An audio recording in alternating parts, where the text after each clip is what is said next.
नमस्कार ट्रेडर्स. आपण index view 23 September 2024साठी बघतोय. यामध्ये आपण निफ्टी पण बघणार आहे, बँक निफ्टी पण बघणार आहे आणि फिन निफ्टीची एक्सपायरी असल्यामुळे फिन निफ्टी पण बघणार आहे. तर निफ्टीमध्ये जर बघाल तर आता 26,000च्या जवळ आपण आहोत. त्यामुळं बाय साईडचा ट्रेड अगदी इंट्राडेसाठी घेतला तरच मी घेईन, कारण 26,000 ही एक सायकोलॉजिकल लेवल आहे. तिथून पुन्हा मार्केट खाली येण्याची शक्यता आहे.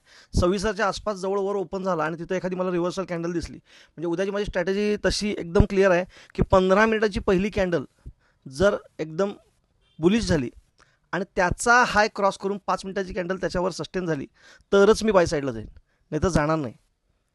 आणि शक्यतो 26,000च्या आसपास ओपन झालं तर मी खाली येण्याची वाट बघेन. मार्केट वर ट्रेड घ्यायला जाणार नाही, कारण की तिथून कधी मार्केट खाली येऊ शकतं अशी भीती राहणारच आहे मनामध्ये.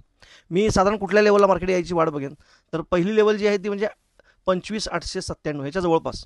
25,897 ह्याच्या जवळपास जर मार्केट आलं तर एकदा बाय करायचा प्रयत्न करेन. तिथं बुलिश कॅन्डल मिळाली तर पुन्हा 25,890चा स्टॉप लॉस टाकेन.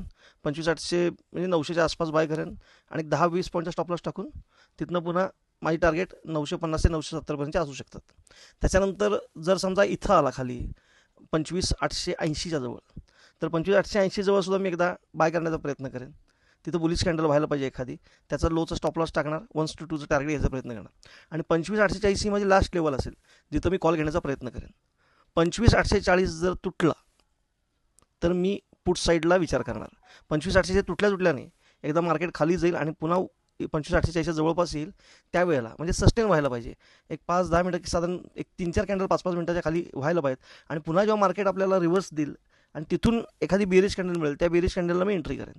मग त्यावेळी माझं टार्गेट 25,780 असेल आणि 25,780 ही लास्ट लेवल. याच्या खाली जर मार्केट गेलं, 25,780च्या खाली मार्केट गेलं तर पुन्हा मार्केट आपल्याला 25,700पर्यंत येऊ शकतं. त्यामुळं उद्या इम्पॉर्टंट डे होऊ शकतो. माझ्या मते गॅप अप ओपनिंग आता तर गिफ्ट निफ्टी दाखवते, पण सकाळी काय होईल सांगता येत नाही. त्यामुळे सकाळी जर मार्केट गॅप अप ओपन झाला 26,000च्या आसपास तर वेट करायचं, अर्धा तास ट्रेड करायचं नाही, गडबड करायची नाही अजिबात, आणि मग निर्णय घ्यायचा. या लेवल 25,900 पहिली म्हणजे 897 बी प्रिसाईज, त्यानंतर 25,840 आणि 25,780 या 3 लेवलप्रमाणे मी माझं काम करण्याचा प्रयत्न करेन निफ्टीमध्ये.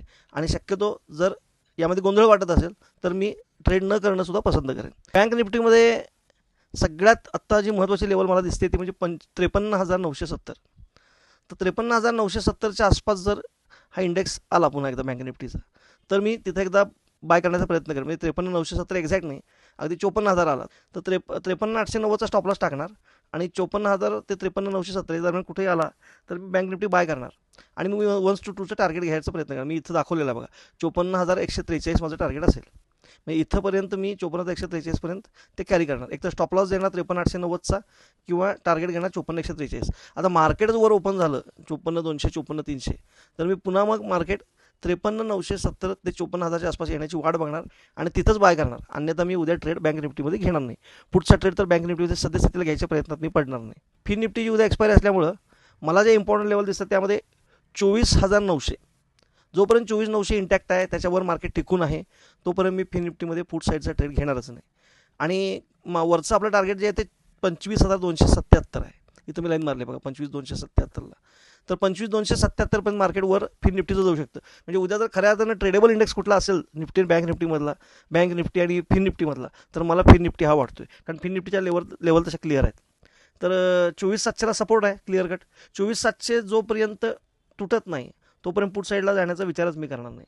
24,900ला एकदा सपोर्ट घेऊन वर गेला किंवा गॅप अप ओपन झाला तर 25,277च्या आसपास गॅप अप ओपन झाली त्या ठिकाणी, किंवा पहिल्या 10-15 मिनिटात गेला 277पर्यंत आणि तिथून मला रिव्हर्सल कॅन्डल मिळाली तर मी एखादा पुटचा ट्रेड घेईन, जेणेकरून माझं 1-2 1-3 टार्गेट असू शकतं. कारण की स्टॉप लॉस त्या ठिकाणी माझं फक्त 25,300 असेल. 25,270च्या आसपास गेला तर 30 पॉईंटचा स्टॉप लॉस आणि 60 पॉईंटचा टार्गेट घेण्याचा मी प्रयत्न करेन. हे टार्गेट मी जे म्हणतोय 30 पॉईंटचा स्टॉप लॉस आणि 60 पॉईंटचं टार्गेट, तर हे ऑप्शनमधलं नाही आहे, हे या इंडेक्सचं टार्गेट आहे, हे लक्षात ठेवा. म्हणजे नाहीतर ऑप्शन मी घेतला 60 रुपयाला, त्याचा स्टॉप लॉस 30 रुपये आणि टार्गेट त्याच्या डबल, असं नाही आहे ते. तर इंडेक्सचं जे 24,900 आहे, 25,270 या आकड्यानुसार मी सांगतोय की 1-2 आपण या ठिकाणी घ्यायचा प्रयत्न करणार.